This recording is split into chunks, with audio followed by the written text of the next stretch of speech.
नमस्कार। आज हम बात करेंगे मंगल पर। मंगल जो 24 सितंबर को अस्त होने जा रहे हैं, तो मंगल के अस्त होने का क्या प्रभाव पड़ता है।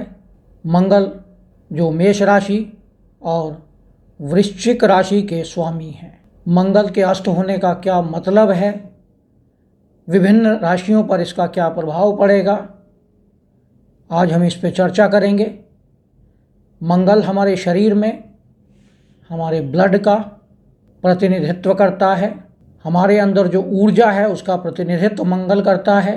मंगल हमें साहस देता है, कॉन्फिडेंस देता है, कार्य करने की क्षमता देता है। मंगल ग्रहों में सेनापति है।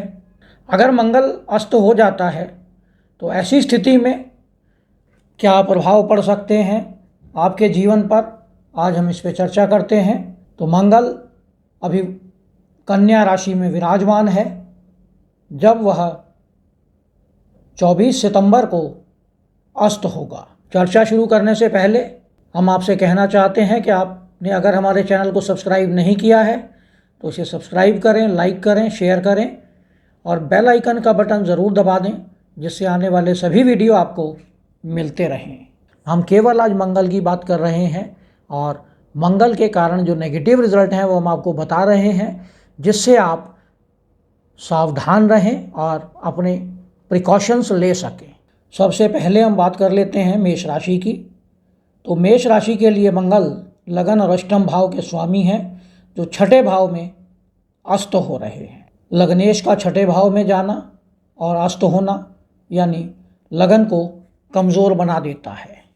ऐसी स्थिति में आप अपने स्वास्थ्य का निश्चित रूप से ध्यान रखें। छोटे भाइयों के साथ तनाव उत्पन्न हो सकता है, इस पर ध्यान दें और अकस्मात कुछ समस्याएं भी आ सकती हैं।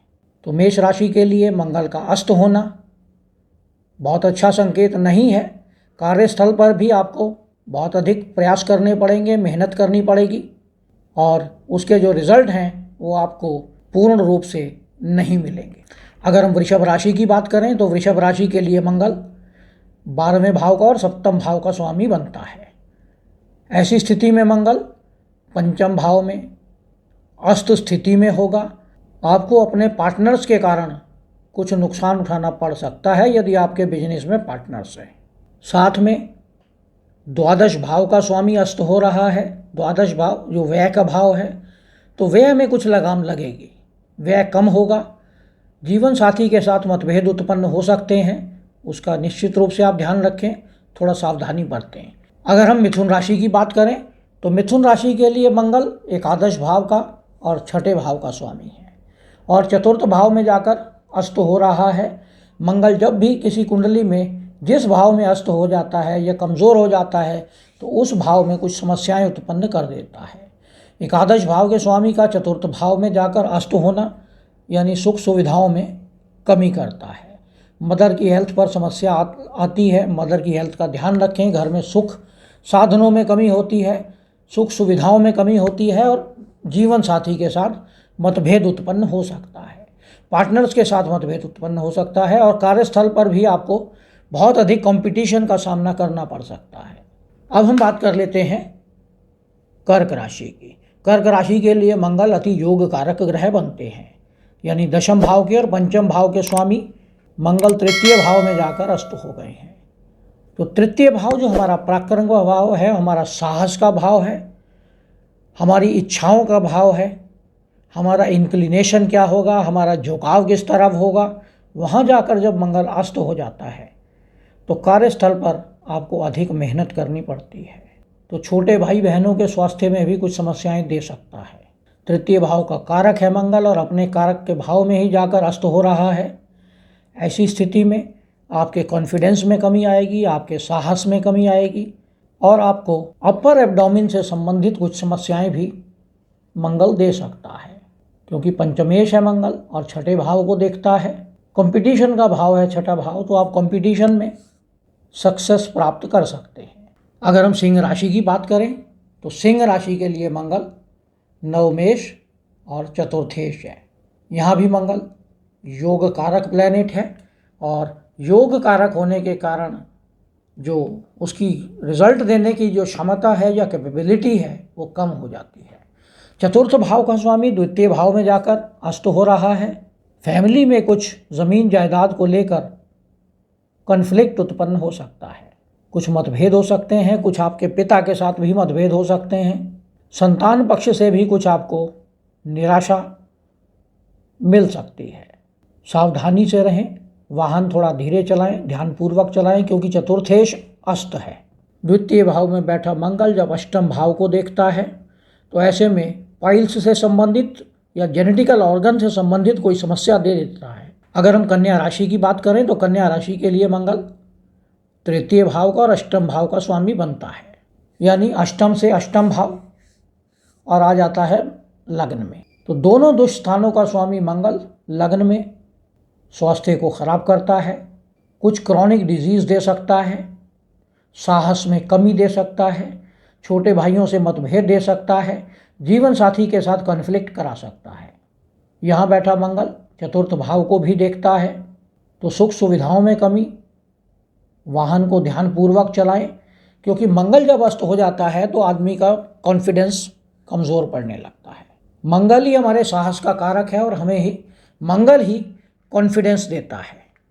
हमारे ब्लड में जो भी प्रॉब्लम्स आती हैं मंगल की कमज़ोरी की वजह से आती हैं, तो आप ध्यान रखें।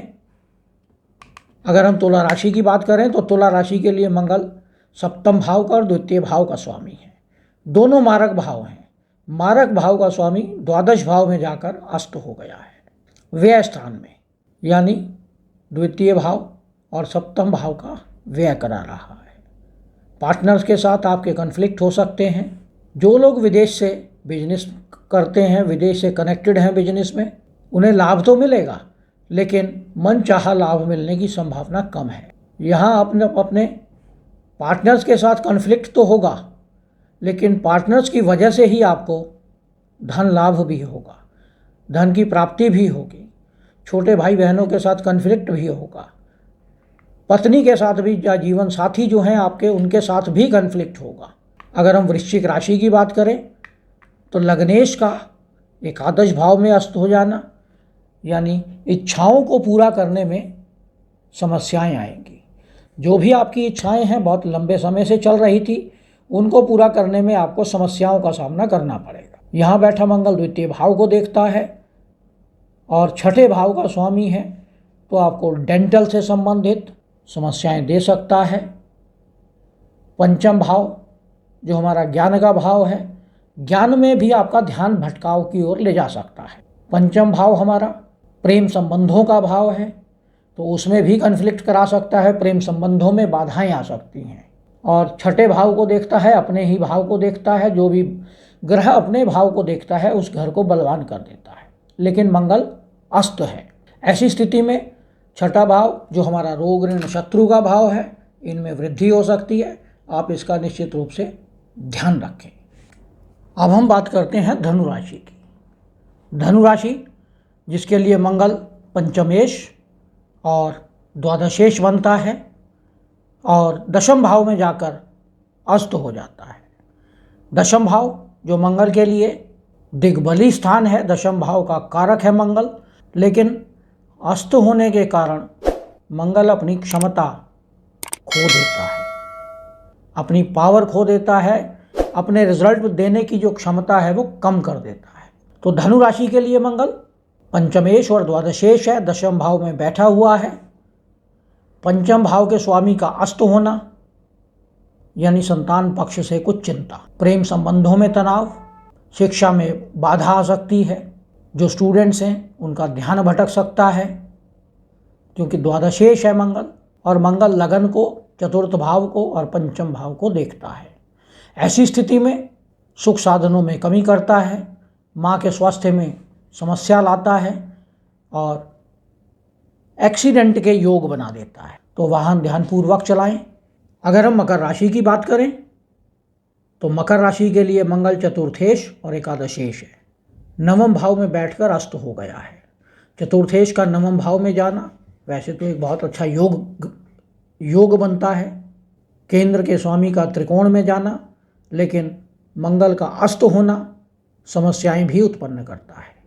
मंगल नवम भाव में बैठकर चतुर्थ भाव को देखता है जो कि एकादशेष है। विदेश में फाइनेंशियल लॉस हो सकता है, धन व्यय हो सकता है, धन का नुकसान हो सकता है, सावधानी आप बरतें। चतुर्थ भाव को भी देखता है तो वाहन ध्यानपूर्वक चलाएं, ज़मीन जायदाद के बारे में ना सोचें, खरीद फरोख्त ना करें। जब तक मंगल अस्त हैं तब तक किसी को भी ज़मीन जायदाद खरीदने के बारे में नहीं सोचना चाहिए। अगर हम कुंभ राशि की बात करें तो कुंभ राशि के लिए मंगल तृतीय भाव का और दशम भाव का स्वामी बनता है। दशमेश का अष्टम भाव में जाना यानी व्यवसाय में समस्याएं निश्चित रूप से आ सकती हैं। अष्टम भाव में अस्त हो रहा है, जो लोग रिसर्च फील्ड में हैं उन्हें समस्या आ सकती है। जो लोग स्पेकुलेशन, सट्टा बाजारी या शेयर मार्केट में करते हैं उनको समस्या आ सकती है। अष्टम भाव में बैठा मंगल एकादश भाव को देखता है, द्वितीय भाव को देखता है। द्वितीय भाव को देखने के कारण वाणी में कटुता आ सकती है, वाणी में कठोरता हो सकती है, परिवार के साथ मतभेद हो सकते हैं। अस्त मंगल तृतीय भाव को भी देखता है। तृतीय भाव आपका कम्युनिकेशन का भाव है, आपकी यात्राओं का भाव है और साथ ही आपके छोटे भाई बहनों का भाव है। तो तृतीयेश का अस्त हो जाना इन सब समस्याओं के, इन सब चीज़ों के अंदर कमी लाता है। भाइयों के स्वास्थ्य में भी समस्या आ सकती है, उनके प्रोफेशन में भी प्रॉब्लम आ सकती है, जीवन साथी की वाणी में भी कठोरता हो सकती है। तो थोड़ा ध्यान रखें, टेक्टफुली हैंडल करें और जब तक मंगल अस्त हैं तब तक किसी भी प्रकार की उलझनों में उलझने का प्रयास ना करें। अंतिम राशि मीन राशि। मीन राशि के लिए मंगल द्वितीय भाव के और नवम भाव के स्वामी बनते हैं और सप्तम भाव में आके अस्त हो गए हैं। सप्तम भाव में मंगल का बैठना जीवन साथी के साथ मतभेद बनाता है। दशम से दशम भाव है सप्तम भाव, वहाँ मंगल का बैठना और अस्त स्थिति में बैठना व्यवसाय में भी समस्या उत्पन्न करता है। नवमेश का अस्त होना, पिता के स्वास्थ्य में समस्या, बनते बनते काम का रुक जाना। तो मीन राशि के लिए मंगल का सप्तम भाव में बैठना आपको सर में दर्द दे सकता है, जीवन साथी को एग्रेशन दे सकता है, उनमें गुस्सा बढ़ा सकता है, व्यवसाय में आपको कंपटीशन अधिक करना पड़ेगा। तो इन सब चीज़ों का ध्यान रखें। जब तक मंगल अस्त हैं सभी को चाहिए कि वह हनुमान चालीसा का, बजरंग बाण का पाठ करें। साथ ही प्रत्येक सोमवार के दिन भगवान शंकर को जल अर्पित करें, जिससे आने वाली समस्याओं से बचा जा सके। तो यह था अस्त मंगल का विश्लेषण सभी राशियों के लिए। यह विश्लेषण आपको कैसा लगा इस पर कमेंट करें। यदि आपने हमारे चैनल को सब्सक्राइब नहीं किया है तो इसे सब्सक्राइब करें, लाइक करें, शेयर करें और साथ ही बेल आइकन का बटन दबाना ना भूलें, जिससे आने वाले सभी वीडियो आपको मिलते रहे। जय श्री कृष्ण।